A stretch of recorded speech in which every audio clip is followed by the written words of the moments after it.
Hola a todos, ¿cómo están el día de hoy? Espero que se encuentren muy bien. Yo feliz siempre de estar con ustedes. Today we're going to talk about verbo tener in Spanish, to have. Okay? So, are you ready? Let's see.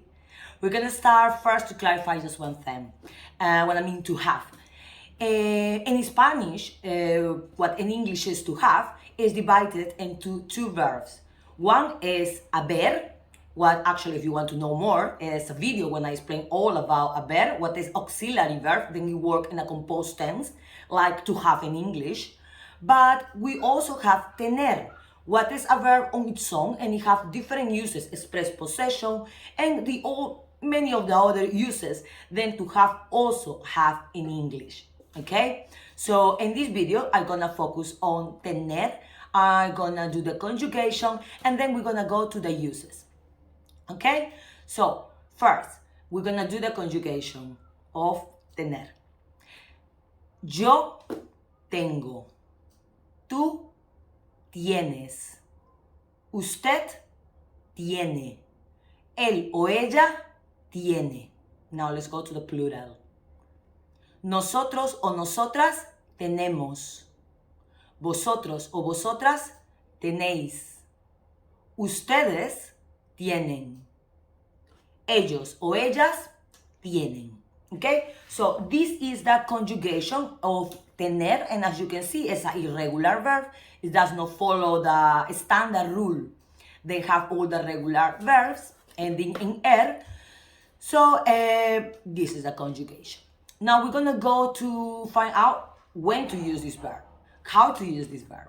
We're gonna use tener first to express possession, okay? So, ejemplo, tengo muchos estudiantes. Tengo una pizarra blanca.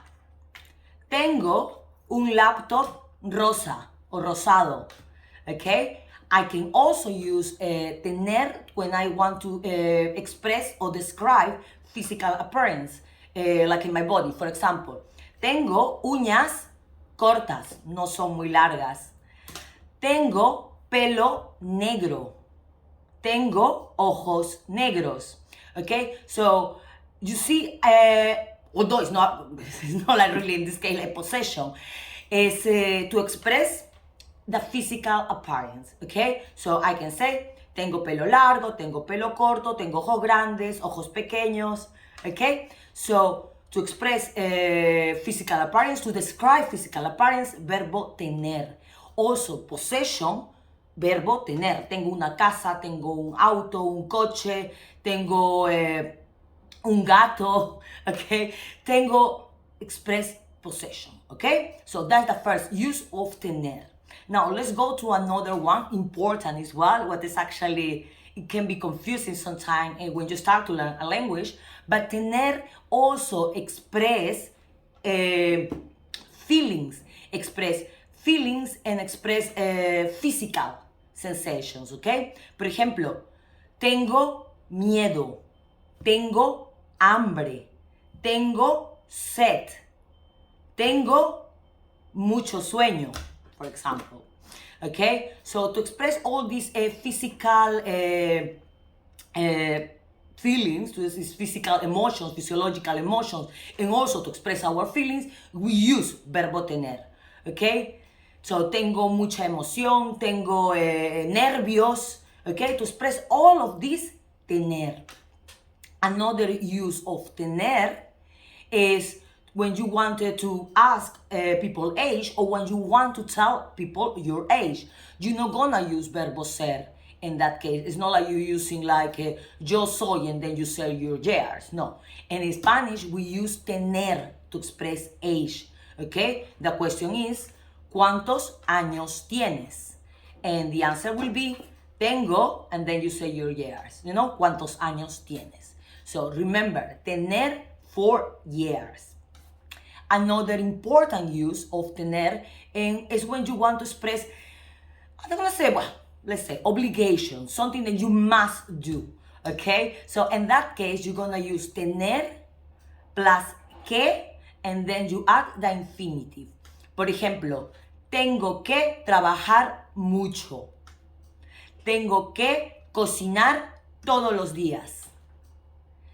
Tengo que viajar a París. Actually, that's not like a must to, but actually for work. So yeah, tengo que viajar a París en agosto. Okay, but I mean, using in this case, then I must do. When you want to say that you must need to do something, then it's like a not an obligation, but it's something that you need to do. Okay, like a must. You use tener plus que, and then you add the infinitive. Tengo que trabajar hasta muy tarde hoy. Tengo que usar lentes, gafas, cuando leo. Okay? So, to express all these things that you must do, okay, you use, again, tener, que, and then the infinitive. I don't know if you knew about all these uses of tener. I know that sometimes just to speak about one verb is like kind of like, you know, we're doing like a short video and it's like, you're really going to speak about tener? But I think it's really important because lately I have a lot of queries regarding the difference between, you know, the two verbs that express to have in Spanish. So about haber and tener. I did already a video about haber, and I thought then do a video just for tener would be good for you guys. So I hope that this was helpful for you. I hope that you like the video. If you like the video, please help us with a like, sharing the video, and of course subscribing to our YouTube channel. Also, do not forget that this Friday is our second Facebook Live. We're gonna discuss about past tenses. It's the second one that we're doing this year, and I really hope to see you all there. Again, I really hope to see you in the next videos, and thank you for watching. Ciao, ciao.